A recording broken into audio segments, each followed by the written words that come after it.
your wife was lovely. I mean, just a lovely spirit, just really obviously loved life, right? For sure, yeah. And her diagnosis was uncontroverted in terms of being terminal, right? Correct. Brain cancer? Correct. We discovered the tumor. It was actually New Year's Day of 2014. 10 days later, Brittany had brain surgery.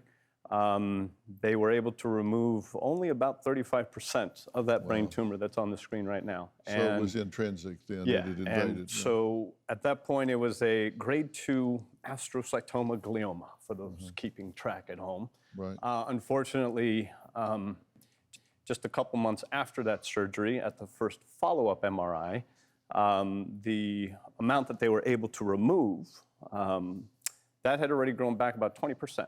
So all of a sudden, it's a very aggressive form, indicative of a glioblastoma multiforme. So the most aggressive type of brain cancer. And they then informed Brittany that 6 months, that's all you have. And keep in mind, she's 29 years old. So with that news, Brittany said, Dan, I will continue. We will continue to fight this. That's what you do when you have cancer. But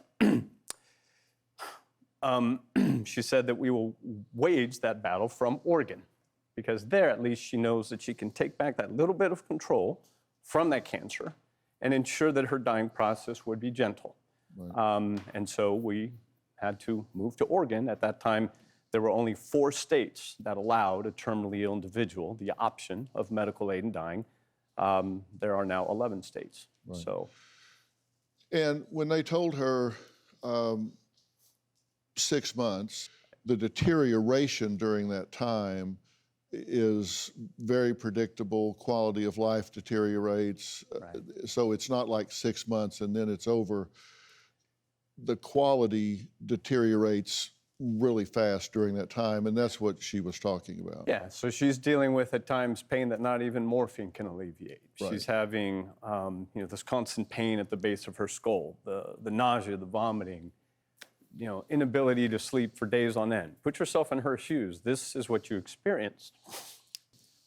What terrified her the most were the seizures. And those were only getting worse, more pronounced, more severe, more frequent. And those would leave her unable to communicate after she would have a seizure, typically for 20 to 30 minutes. When she would have the full grand mal seizure, she had 3 of those. And every muscle in her body is contracting. As she comes out of those, blood's coming out of her mouth because she had bitten through part of her tongue. That's just the new normal that Brittany is tolerating. But as you put it, that's kind of that progression to that cancer is indeed growing and it's playing out.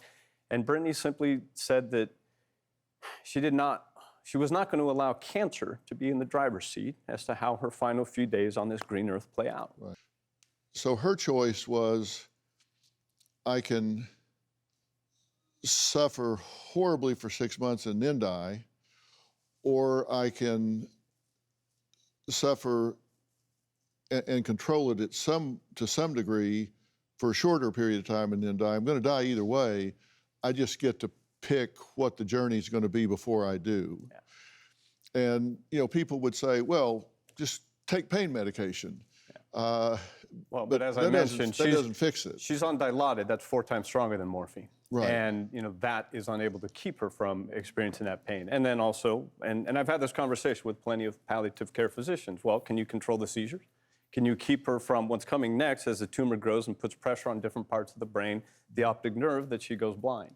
If she suffers a stroke, depending on what part of the brain is damaged due to the lack of oxygen during the stroke, well, now she's partially paralyzed or completely unable to communicate. And Brittany's like, that sounds like literally, being tortured to death. And so for her, it was that she wanted to live as herself for as long as possible. And mind you, this isn't happening in a vacuum. I mean, during that time, we're researching any clinical trial that offers any glimmer of hope. So her goal is to live. Her goal is to live as long as possible. But when, she is in that active dying process, and it is becoming more apparent that Brittany said, no, I'd prefer to be able to pass away gently. Do you have a story or a question for me? Click the link in the description and tell me what in the world is going on.